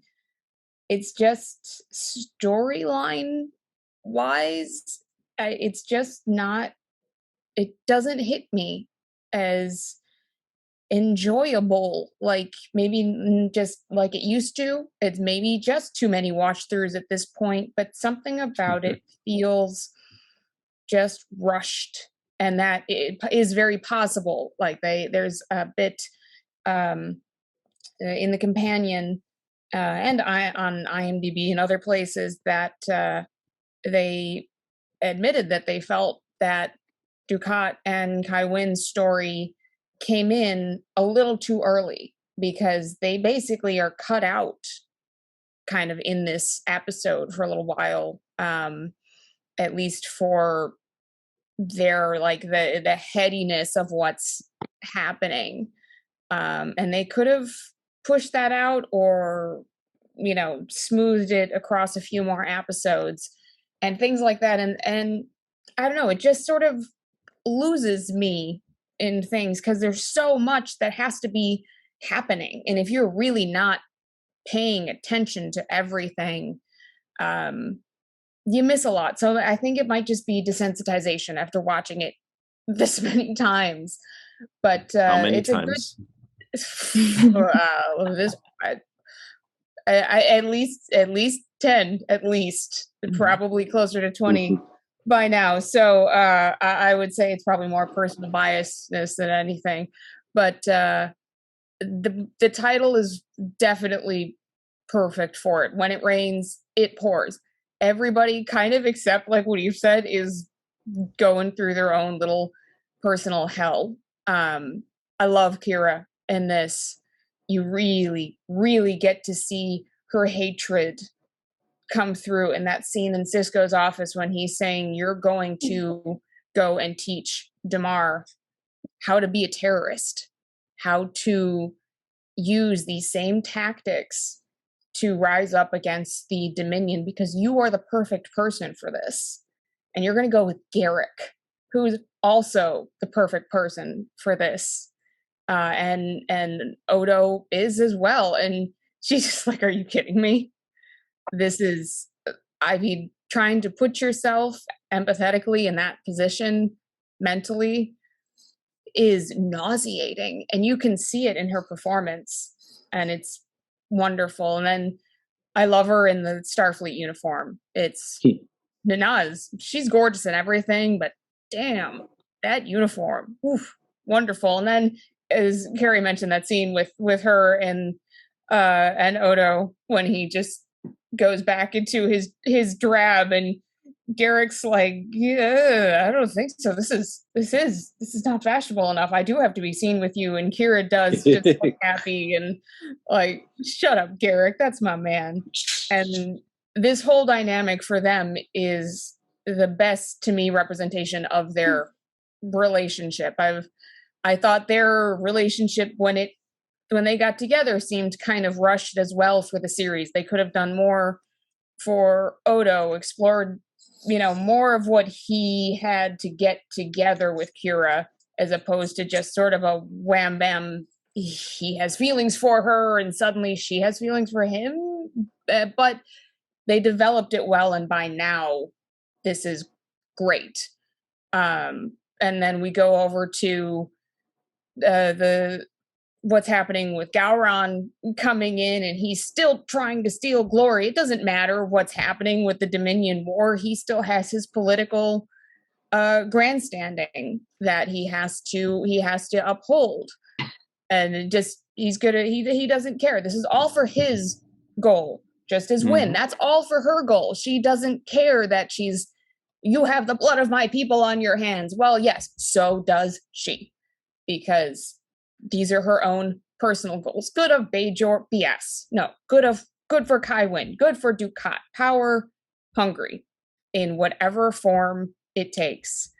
And everyone is showing their colors here. And like, look at Rusat. He has so much petty hatred that he doesn't want Federation replicators, for God's sake. He's willing to refuse, at least to a point, refuse food from the Federation while they're living in a cave during wartime, because it comes from the Federation.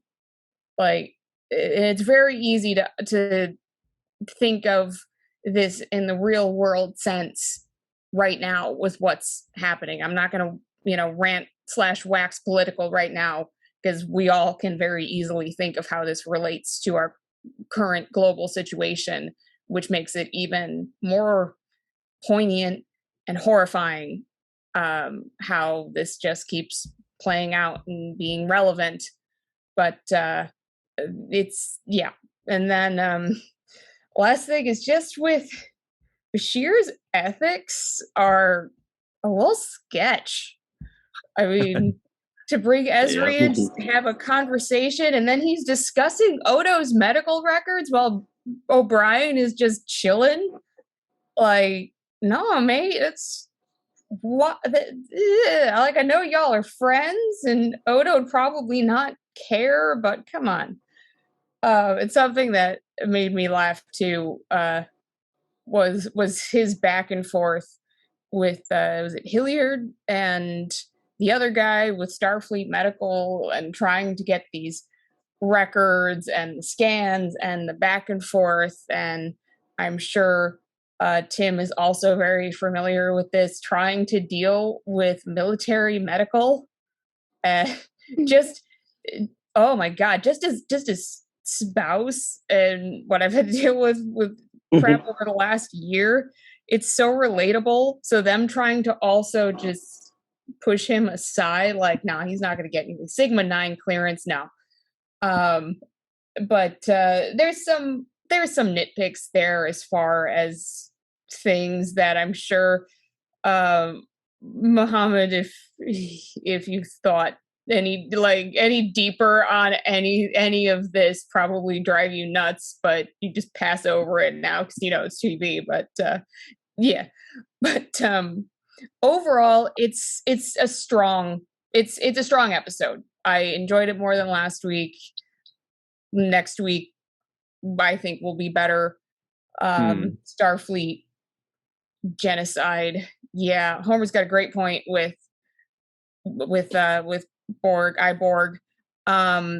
But maybe that's also the thing. Regardless of Section 31 was the thing at the point as far as Star Trek lore, they didn't intervene then when they should have, given what we got. So they thought, we have to strike now, and went ahead and, let's just genocide a whole race, whole planet, no big deal, no problem. But say Dr. Bashir, what are you working on? I'm just working on a chart for the O'Brien's erectile dysfunction. What did you need me for? Yeah, no, you wouldn't even have to ask Bashir. You'd just be like, you know what I'm doing right now. Because you never believe. All right. Well, we've got Under Armour spokesman Matt Boardman here, everybody. How are you, Matt? How much did you love this episode? Oh, I like it. I mean, again, it's one of those things that it's furthering some stuff, and it like for I think about we get Gowron who comes in, and that's kind of I always liked Gowron in Next Generation, and there's part of me that was a little sad in the direction that they took his character but it makes sense. I mean, he's obviously a very prideful person because he's, despite being a Klingon, he's still a politician, and as we know, there's a lot of politicians who don't like the limelight being stolen from them. And, Martok has obviously had a string of victories and becoming very popular. So it's a little sad to me that this is the beginning of the end for Gowron, which we, find the conclusion of that in the next episode. But I have to agree with everybody else. I think that putting Nana in that Starfleet uniform was a good choice. Makes me think of Chain of Command when they put Troy in a Starfleet uniform, which I was all for it. Yeah, she looked really good in that, and we, going forward, I find it's very interesting, the comment about that Garrick makes about how the Cardassians are very prideful people.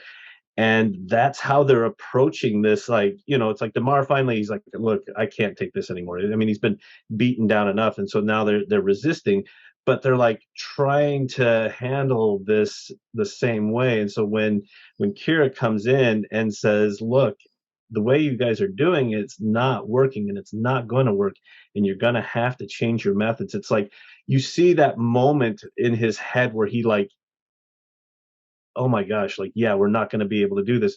And you have, his buddy Rousseau there, who's just like, he wants to hold on to that ideal that, this was Cardassia. And I think Damar is finally seeing that the way Cardassia was before is what got us to this place. Dukat is a product of the way Cardassia was. And I don't know if anybody's read Stitch in Time, the book that Andrew Robinson wrote. And it kind of plays into this. We see kind of like, Cardassia was a certain way, and we're here, because of that arrogance, and you see that Damar is starting to realize that those ways are not going to benefit us anymore. We can't keep doing it that way. So whether it's reluctantly or whether it's just through pure like acceptance of we got to do something different. I always thought that those were some great Damar moments there. And then as was mentioned, Garrick kind of making the joke about Odo's attire.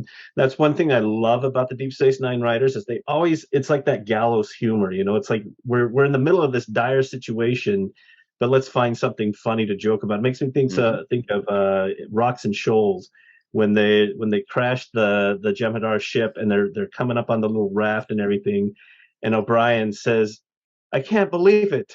And Sisko's like, "What? He goes, "I tore my pants." Yeah. And and they all start laughing, and it's like you know, I don't know. We've all had moments in our life where you know, maybe things are not going the best, but somehow you pull that little nugget of humor that makes you laugh, and so that's what that moment is one of those moments for me. So, but yeah, overall, I really like this episode, and everything that it sets up going forward.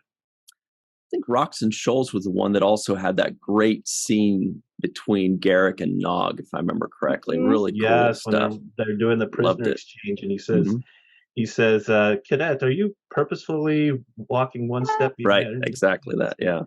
You know, after the whole Empok Nor, he said, you know, "I'll never turn my back on you, Cadet. There's hope for you yet." You know. There is somebody amongst us who always walks behind people because she doesn't trust anybody. It's Katie. How are you today, Katie? That was really random.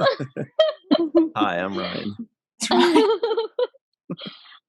Yeah, it's funny. I watched this one literally just a couple of minutes before we started.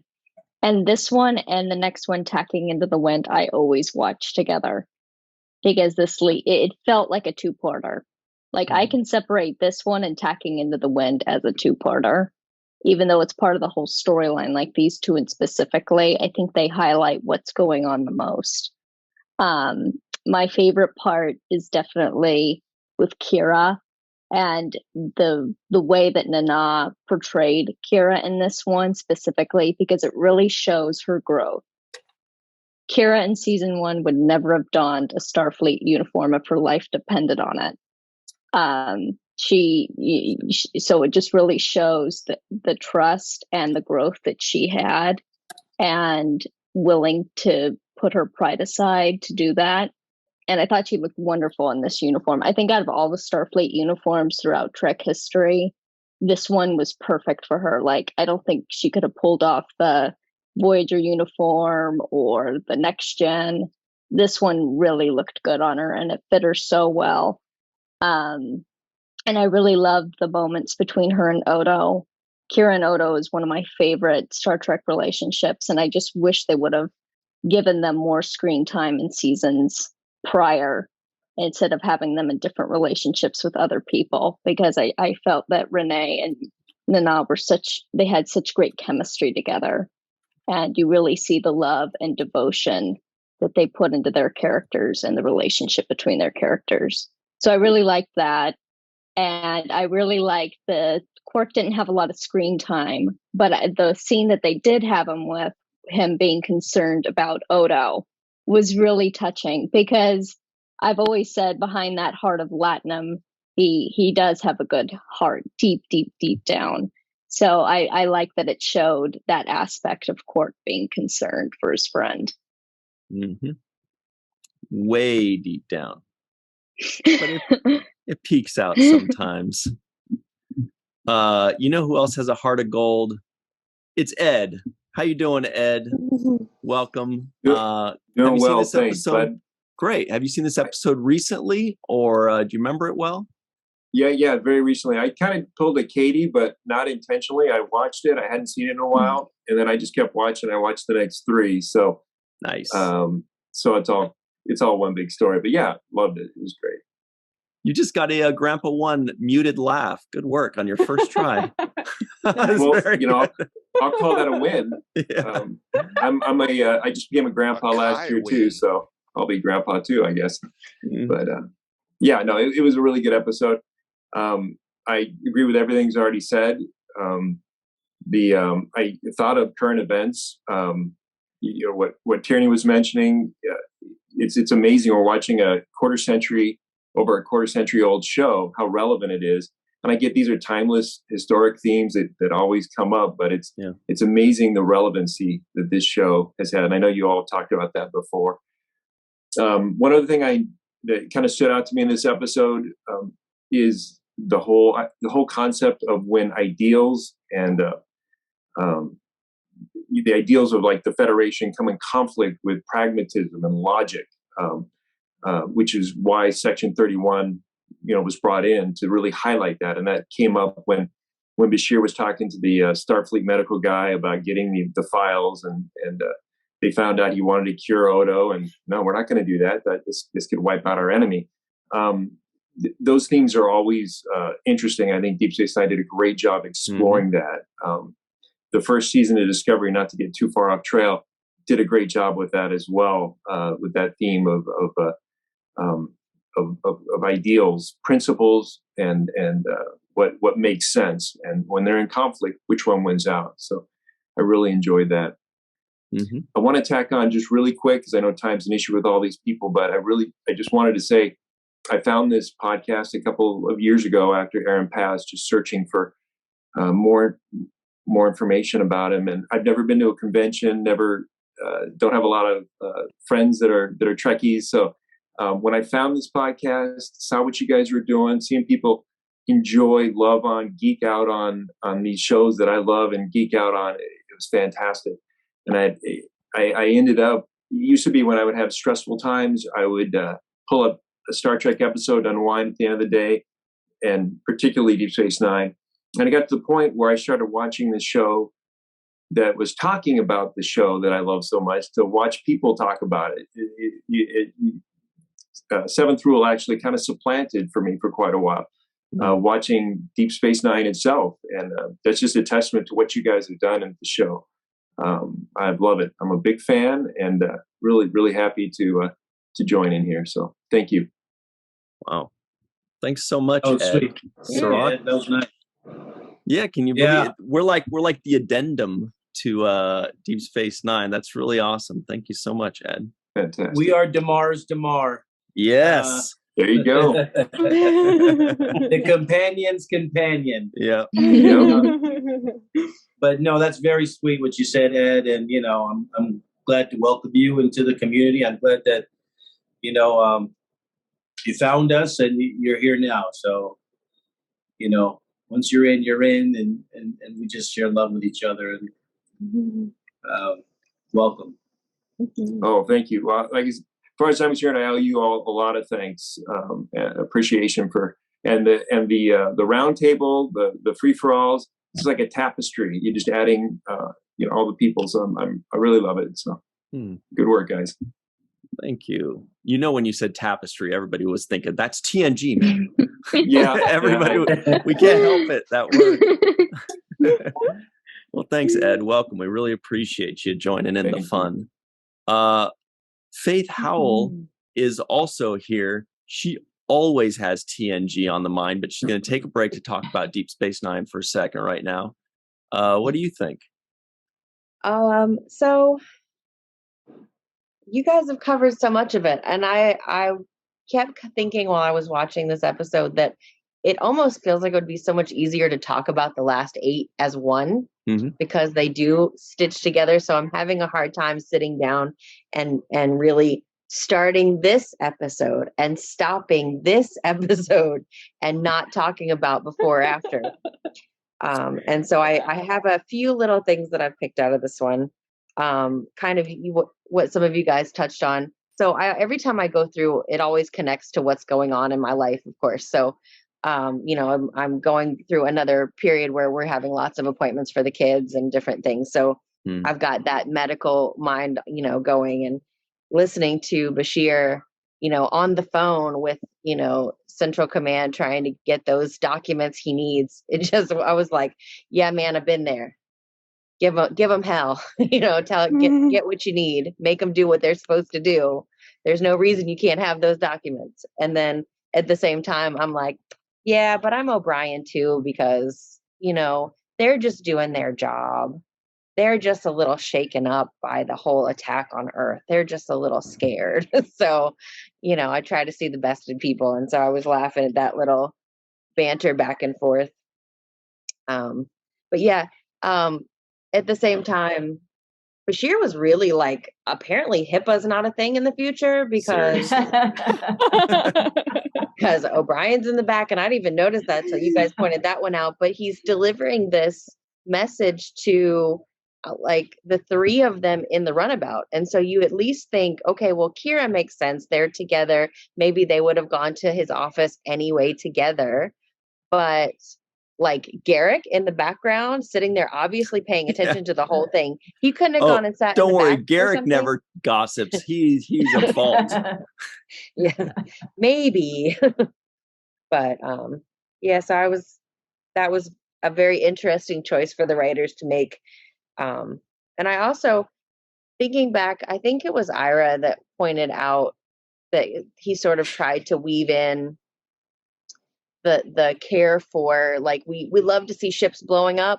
And so they said at the beginning that 311 ships were destroyed at Chintaka. Yeah. And we are used to seeing these huge armadas of ships. And 311, well, just doesn't seem that much to me. But if you think about how many of those were maybe Galaxy class ships, and I looked up, 6,000 crew members, not counting families, even if they had offloaded the families. So, a mix of ships maybe, but that could be thousands and thousands of people that died in those 311 ships. So, like, they say it, but it doesn't hit until you stop and do the math. And so that's kind of what I took from this episode, just focusing on this little snippet. But yeah, I'm so excited, and I love the whole arc together, and I feel like it builds as we go on. And as you know, I love Damar, and I love how he's standing up to his people in a very leader-like way. Like, he's not gossipy with them. He's very, okay, but we need them, so go do your stuff. So I think he's really come into his own at this point, and it's just exciting to watch. So great stuff. Well, Cirroc, people are talking in our personal chat about the episode with the Latin name. Yeah, we don't have to bother. We all know which one that is. And we had a few episodes ago. But how? Any final thoughts on this before we close this one out? Yeah, Faith, when you brought up the Bashir thing, it made me think of the Starfleet officer who was interrogating Bashir about why he needs this information. And I thought he was pretty good because he really got under my skin, but he also had the air of the person who is making that decision. So I bought his authority in that position. It seemed realistic to me. You have to have a live signature. It can't be a scanned. You can't use Adobe signatures anymore. You have to sign it and mail it. So I did like that scene. But one thing I was going to say, and this is my final thought, was when Dukat got struck with the blindness, and Kai Wynn says, come back to me when you've earned your, when you're worthy of coming back, essentially. It reminded me, because he didn't have faith in what she said when she said, it's for my eyes only. And he questioned her faith. He questioned what she said and decided, hey, let me see what's going on for myself. And his punishment for not having faith was to be blinded. And it made me think of the biblical story of Zechariah, the father of John the Baptist. When John the Baptist was being created through Immaculate Conception, Zechariah was visited by the Archangel Gabriel.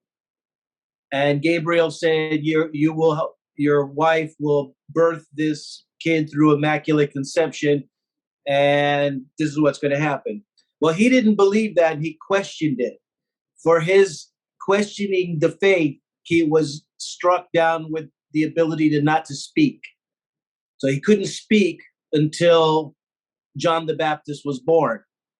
And so I do believe there is some licensing or borrowing from that biblical story in this particular narrative with Dukat and Kai Wynn. So I just wanted to kind of bring that in there. I like to find origins of stories. I really like to know where certain ideas come from. And that particular one instantly made me think of Zechariah. And I think Elizabeth was his wife. But Zechariah and Elizabeth and their kid, John the Baptist. who was essentially first cousin of Jesus. So that's all I got to say. Cirroc was also referencing some Janet Jackson when he mentioned "Come Back to Me." You'll notice he did mention that. Also, another song he threw in there was "Faith." Besides our friend Faith here, everybody knows George Michael. Of course, Eve England especially loves him. Oh yeah. There was a third one that I forgot because I was too busy thinking about those and being all excited. Anyway, that was a lot of great stuff. Cirroc's always teaching us history lessons that I love, and we're very fortunate for it. Thank you very much, Anna, Sue, Melissa, Goldie Scott Jensen, Homer Freezy, My Live from Tokyo, Eve out in Wales getting ready to go to bed, Mohamed, Carrie, Tierney, Matt, Katie, Ed, Faith, and Grandpa One. He's like, why do you say it like that? It's just Tim.